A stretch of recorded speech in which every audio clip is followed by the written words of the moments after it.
Bismillahirrahmanirrahim. Assalamualaikum warahmatullahi wabarakatuh. Selamat siang anak-anakku sekalian, siswa-siswi kelas 12 SMK Sehat Insan Perjuangan. Berjumpa lagi dengan saya dalam mata pelajaran PABP pada siang hari ini. Marilah kita awali terlebih dahulu mata pelajaran kita pada siang hari ini dengan membaca basmalah bersama-sama. Bismillahirrahmanirrahim. Terima kasih anak-anak sekalian. Bagaimana kabarnya? Saya harap semuanya tetap semangat belajarnya. Tugas-tugas dari Bapak Ibu Guru senantiasa dikerjakan dengan penuh semangat, dengan penuh ketelitian dan dikumpulkan tepat pada waktunya. Anak-anak sekalian, pada siang hari ini akan kita adakan ulangan harian nanti ya, yakni bab 6 dengan tema meraih kasih Allah Subhanahu wa taala dengan ihsan. Nah, bagi yang belum ulangan harian nanti akan saya buka linknya supaya kita bisa ulangan harian. Bagi yang sudah tidak apa-apa, dan jangan lupa nanti untuk melampirkan, mengirimkan awal pekerjaan, yakni ketika kalian mengisi identitas diri dan juga pada akhir ketika kalian sudah mengirimkan jawaban kalian. Ya, di screenshot dua-duanya. Kemudian kalian kirimkan di Google Classroom, itu ada penguploadan bukti pengerjaan. Itu kalian isi nanti di sana. Bagi yang sudah terlanjur tidak mengirimkan tidak apa-apa karena tetap nilainya akan masuk, tapi karena untuk laporan juga sehingga kalian harus mengisi, yang belum harus mengisi untuk pelaporan pengerjaan ulangan harian. Baik, sebelum kita ulangan harian, kita lanjutkan terlebih dahulu materi kita karena masih banyak juga babnya. Kita lanjutkan bab 7 ya anak-anak ya. Baik, kita lanjutkan untuk pembahasan berikutnya di bab 7. Minggu lalu kita sudah membahas mengenai ketentuan pernikahan dalam Islam, kemudian juga tujuan pernikahan dalam Islam. Nah, pada kesempatan kali ini kita akan membahas mengenai hukum pernikahan. Apakah menikah itu wajib? Nah, anak-anak ya, para ulama menyebutkan bahwa nikah diperintahkan karena dapat mewujudkan maslahat, memelihara diri, kehormatan, mendapatkan pahala dan lain-lain. Oleh karena itu, apabila pernikahan justru membawa mudarat, maka nikah pun dilarang. Karena itu, hukum asal melakukan pernikahan adalah mubah. Nah, para ahli fikih sependapat bahwa hukum pernikahan tidak sama penerapannya kepada semua mukallaf, melainkan disesuaikan dengan kondisi masing-masing, baik dilihat dari kesiapan ekonomi, fisik, mental, ataupun akhlak. Karena itu, hukum nikah bisa menjadi wajib, sunnah, mubah, haram, dan makruh. Nah, penjelasannya sebagai berikut. Yang pertama, nikah hukumnya menjadi wajib jika bagi orang yang telah mampu baik fisik, mental, ekonomi maupun akhlak untuk melakukan pernikahan, mempunyai keinginan untuk menikah, dan jika tidak menikah maka dikhawatirkan akan jatuh pada perbuatan maksiat, maka wajib baginya untuk menikah. Karena menjauhi zina baginya adalah wajib dan cara menjauhi zina adalah dengan menikah. Nah, orang-orang yang termasuk dalam kategori ini, jika dia tidak melaksanakan pernikahan atau dia tidak menikah, maka dia akan berdosa karena dia memiliki hukum pernikahan yaitu wajib ya anak-anak ya. Kita lanjutkan untuk hukum nikah yang berikutnya adalah sunnah. Nah, bagi orang yang telah mempunyai keinginan untuk menikah namun tidak dikhawatirkan dirinya akan terjatuh kepada kemaksiatan sekiranya tidak menikah, dalam kondisi seperti ini, seseorang boleh melakukan dan boleh tidak melakukan pernikahan. Tapi melakukan pernikahan adalah lebih baik daripada mengkhususkan diri untuk beribadah sebagai bentuk sikap taat kepada Allah Subhanahu wa taala.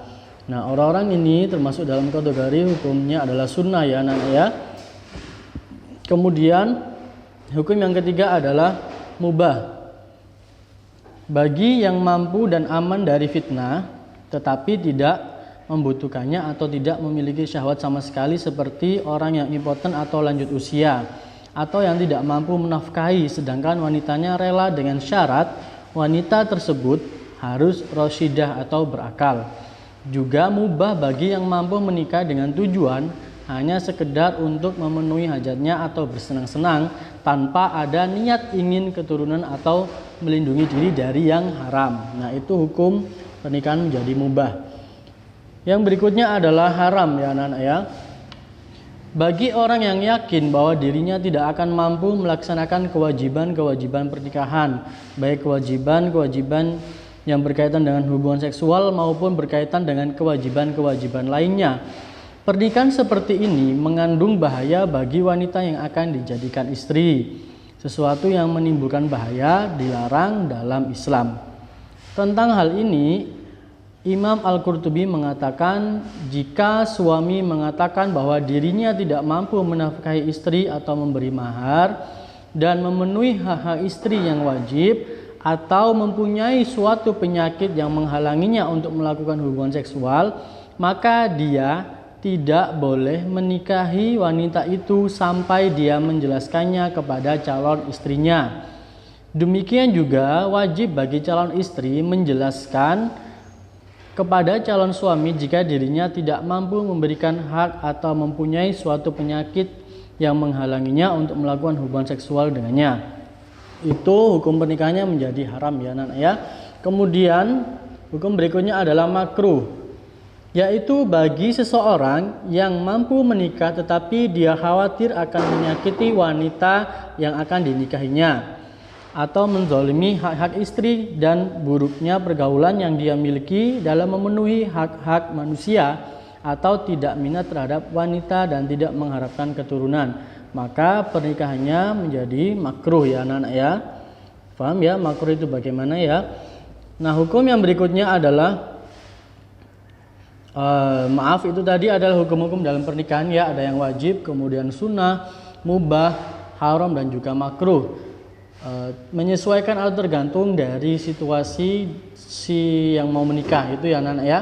Kemudian yang berikutnya adalah mahram, yakni orang yang tidak boleh dinikahi. Ingat ya, Al-Quran telah menjelaskan tentang orang-orang yang tidak boleh atau haram dinikahi dalam Al-Quran surah An-Nisa surat keempat ayat 23 sampai 24. Wanita yang haram dinikahi disebut juga mahram nikah. Mahram nikah sebenarnya dapat dilihat dari pihak laki-laki dan dapat dilihat dari pihak wanita. Dalam pembahasan secara umum biasanya yang dibicarakan ialah mahram nikah dari pihak wanita. Sebab pihak laki-laki yang biasanya mempunyai kemauan terlebih dahulu untuk mencari jodoh dengan wanita pilihannya. Nah, dilihat dari kondisinya, mahram terbagi kepada dua. Yang pertama mahram mu'abbad, yang kedua mahram ghair mu'abbad atau ghairu mu'abbad ya. Yang pertama mahram mu'abbad atau wanita diharamkan untuk dinikahi selama-lamanya seperti keturunan, kemudian satu susuan, mertua perempuan, anak tiri jika ibunya sudah dicampuri, bekas menantu perempuan dan bekas ibu tiri. Nah, itu adalah mahram mu'abbad ya, yang selama-lamanya tidak bisa dinikahi atau haram untuk dinikahi. Mahram yang kedua adalah ghairu mu'abbad. Mahram sebab menghimpun dua perempuan yang statusnya bersaudara, misalnya saudara sepersusuan kakak dan adiknya. Hal ini boleh dinikahi tetapi setelah yang satu statusnya sudah bercerai atau meninggal dunia, yang lain dengan sebab istri, orang dan sebab iddah. Itu ya anak-anak ya. Jadi boleh dinikahi kakak beradik tapi salah satunya jika sudah bercerai atau istilahnya sudah meninggal setelah masa iddahnya, tidak boleh. Kemudian adiknya di madu juga itu tidak boleh ya anak-anak ya. Yang berikutnya adalah, nah ini ada tabel mahram orang yang tidak boleh dinikah.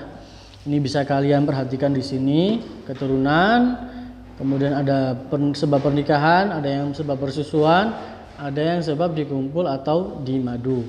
Itu adalah mahram atau orang yang tidak boleh dinikahi.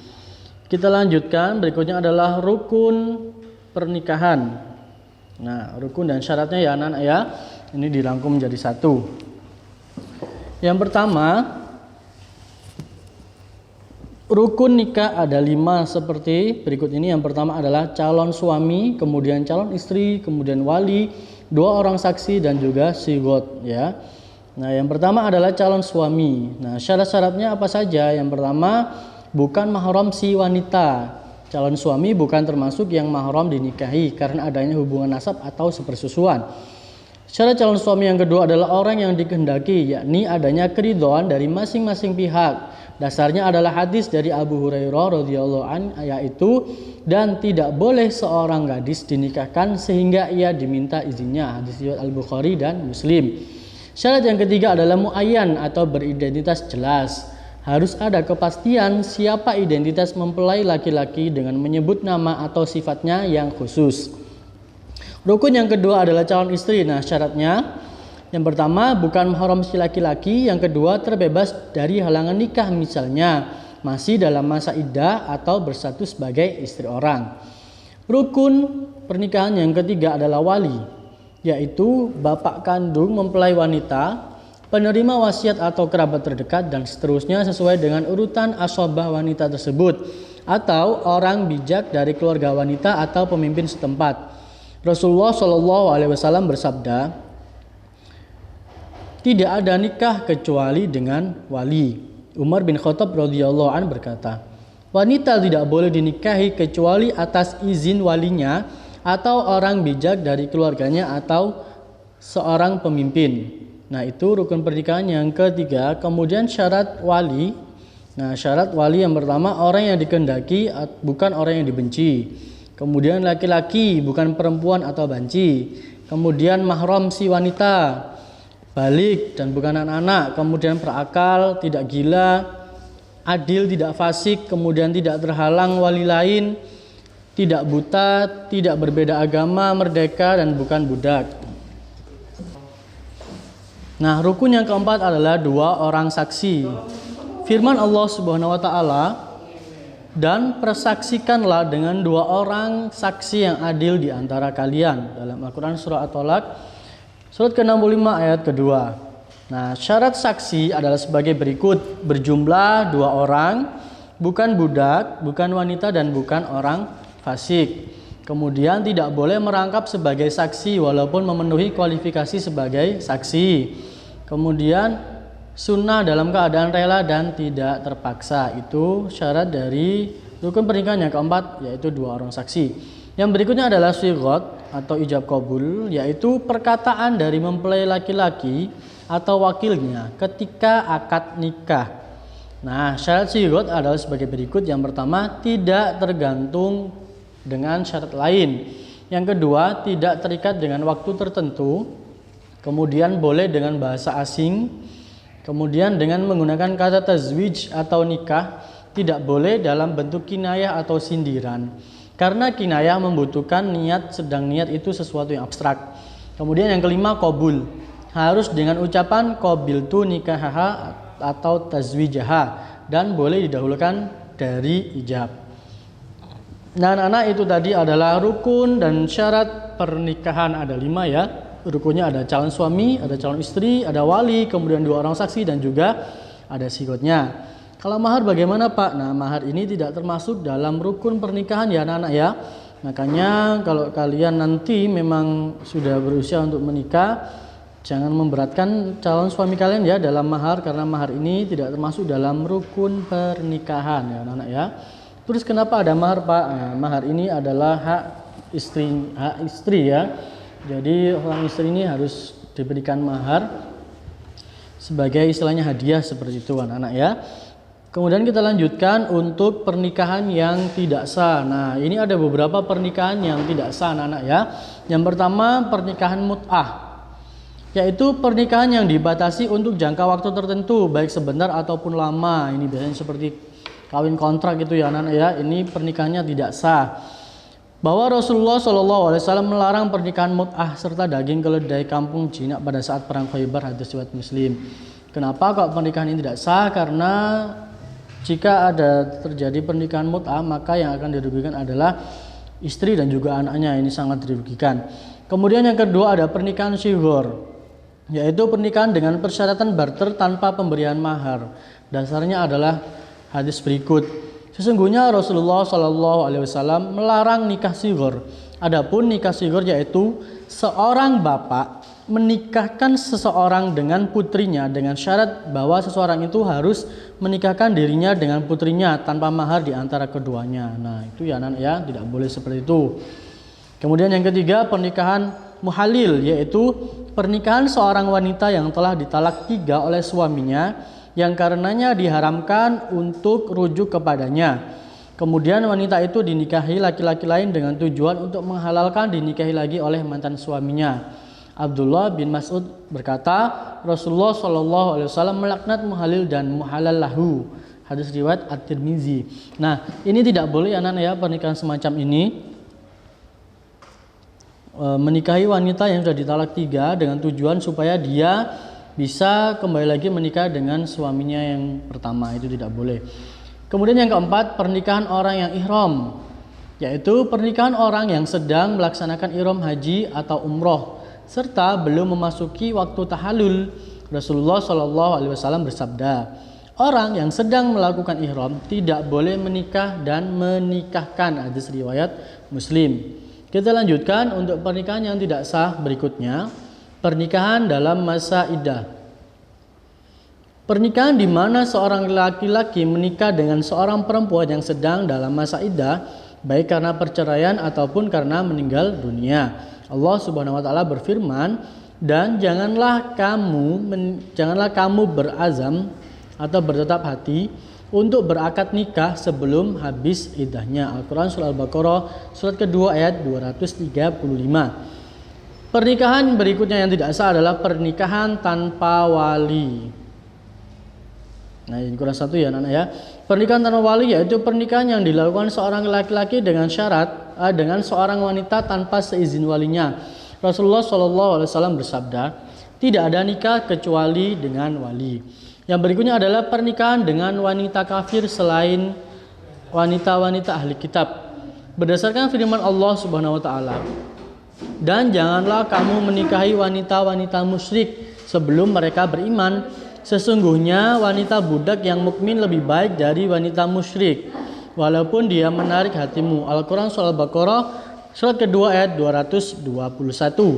Pernikahan yang tidak sah berikutnya adalah menikahi mahram.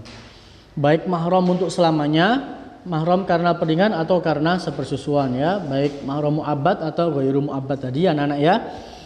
Berikutnya kita lanjutkan kepada pembahasan pernikahan menurut Undang-Undang Perkawinan Indonesia, yakni Undang-Undang Nomor 1 Tahun 1974.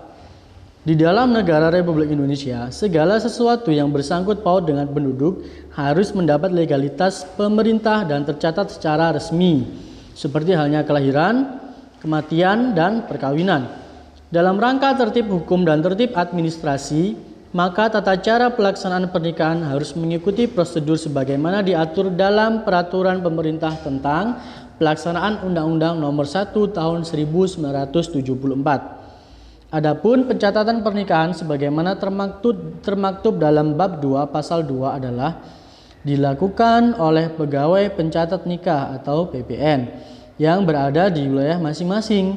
Karena itu, pegawai pencatat nikah mempunyai kedudukan yang amat penting dalam peraturan perundang-undangan di Indonesia, yaitu diatur dalam Undang-Undang Nomor 32 Tahun 1954. Bahkan sampai sekarang PPN adalah satu-satunya pejabat yang berwenang untuk mencatat perkawinan yang dilakukan berdasarkan hukum Islam di wilayahnya. Artinya, siapapun yang ingin melangsungkan perkawinan berdasarkan hukum Islam berada di bawah pengawasan PPN ya anak ya. Itu pernikahan menurut Undang-Undang Perkawinan Indonesia. Kita lanjutkan, pembahasan berikutnya adalah kewajiban dan hak dan kewajiban suami istri. Dengan berlangsungnya akad pernikahan, maka memberi konsekuensi adanya hak dan kewajiban suami istri yang mencakup 3 hal, yaitu kewajiban bersama antara suami dan istri, kewajiban suami terhadap istri, dan kewajiban istri terhadap suami. Yang pertama, kewajiban bersama antara suami dan istri, yaitu sebagai berikut. 1. Memelihara dan mendidik anak dengan sebaik-baiknya. Kemudian berbuat baik terhadap mertua, ipar, dan kerabat lainnya, baik dari suami atau istri. setia dalam hubungan rumah tangga dan memelihara keutuhannya dengan berusaha melakukan pergaulan secara bijaksana, rukun, damai, dan harmonis. Saling bantu-membantu antara keduanya, menjaga penampilan lahiriah dalam rangka merawat keutuhan cinta dan kasih sayang di antara keduanya. Ini dijelaskan dalam Al-Quran Surah At-Tahrim ayat ke-6, Surah An-Nisa ayat 36, dan Surah Al-Ma'idah ayat ke-2. Kemudian kewajiban seorang suami terhadap istri menjadi pemimpin, memelihara dan membimbing keluarga lahir dan batin, serta menjaga dan bertanggung jawab atas kesejahteraan keluarganya. Al-Quran Surah At-Tahrim ayat ke-6. Memberi nafkah, pakaian dan tempat tinggal kepada istri dan anak-anaknya sesuai dengan kemampuan yang diusahakan secara maksimal. Al-Quran Surah Al-Baqarah ayat 168 dan 172. Bergaul dengan istri secara ma'ruf dan memperlakukan keluarganya dengan cara baik. Masing-masing anggota keluarganya, terutama suami dan istri, bertanggung jawab sesuai fungsi dan perannya masing-masing. Memberikan kebebasan berpikir dan bertindak kepada istri sepanjang sesuai norma Islam, membantu tugas-tugas istri serta tidak mempersulit kegiatan istri. Itu kewajiban seorang suami terhadap istri. Yang berikutnya adalah kewajiban seorang istri terhadap suami. Taat kepada perintah suami. Istri yang setia kepada suaminya berarti telah mengimbangi kewajiban suaminya kepadanya. Ketaatan istri kepada suami hanya dalam hal kebaikan. Jika suami meminta istri untuk melakukan sesuatu yang bertentangan dengan syariat Islam, maka istri harus menolaknya. Tidak ada ketaatan kepada manusia dalam kemaksiatan kepada Allah Subhanahu wa Ta'ala. Yang berikutnya, selalu menjaga diri dan kehormatan keluarga. Menjaga kehormatan diri dan rumah tangga adalah bila mana suami tidak ada di rumah, istri wajib menjaga harta dan kehormatan suami. Karenanya istri tidak boleh keluar rumah tanpa seizin suami, ya anak-anak ya. Yang berikutnya, bersyukur atas nafkah yang diterima dan menggunakannya dengan sebaik-baiknya. Membantu suami dan mengatur rumah tangga sebaik mungkin. Itu adalah hak dan kewajiban istri terhadap suami. Kita lanjutkan, yang berikutnya adalah hikmah pernikahan. Yang pertama, terciptanya hubungan antara laki-laki dan perempuan yang bukan mahram dalam ikatan suci yang halal dan ridhoi Allah Subhanahu wa Ta'ala. Yang kedua, mendapatkan keturunan yang sah dari hasil pernikahan. Yang ketiga, terpeliharanya kehormatan suami istri dari perbuatan zina. Kemudian, terjalinnya kerjasama antara suami dan istri dalam mendidik anak dan menjaga kehidupannya. Dan yang terakhir adalah terjalinnya silaturahim antara keluarga besar pihak suami dan pihak istri. Nah anak-anak, itu tadi adalah hikmah pernikahan. Baik anak-anak, cukup ya untuk pembahasan kita kali ini. Jangan lupa untuk ulangan hariannya segera dikerjakan. Habis ini akan saya share untuk ulangan hariannya. Dan insya Allah minggu depan, karena materi kita di bab 7 sudah selesai, akan kita adakan ulangan harian juga insya Allah ya, kalau memang waktunya memungkinkan gitu ya anak-anak ya. Ulangan hariannya jangan lupa dikerjakan dengan baik di Google Classroom yang saya share habis ini ya. Akan saya buka kembali untuk soalnya. Kemudian di screenshot, jangan lupa kemudian setelah mengerjakan di screenshot, masuk lagi ke Google Classroom. Di situ kalian cari bagian penguploadan.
Baik anak-anak, jangan lupa awal pengerjaan ketika kalian mengisi identitas itu di screenshot.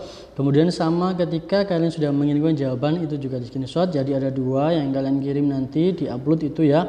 Jangan lupa, itu saja yang bisa Bapak sampaikan. Tetap jaga kondisinya, tetap terapkan 3M dimanapun kalian berada. Istirahat yang cukup juga, jangan begadang dan tetap di rumah aja ya anak-anak ya. Baik, mari kita akhiri perjumpaan kita pada siang hari ini dengan membaca hamdalah bersama-sama. Alhamdulillahirabbil alamin. Terima kasih anak-anak sekalian. Cukup sekian yang bisa Bapak sampaikan. Semoga bermanfaat. Kurang lebihnya saya mohon maaf. Wassalamualaikum warahmatullahi wabarakatuh.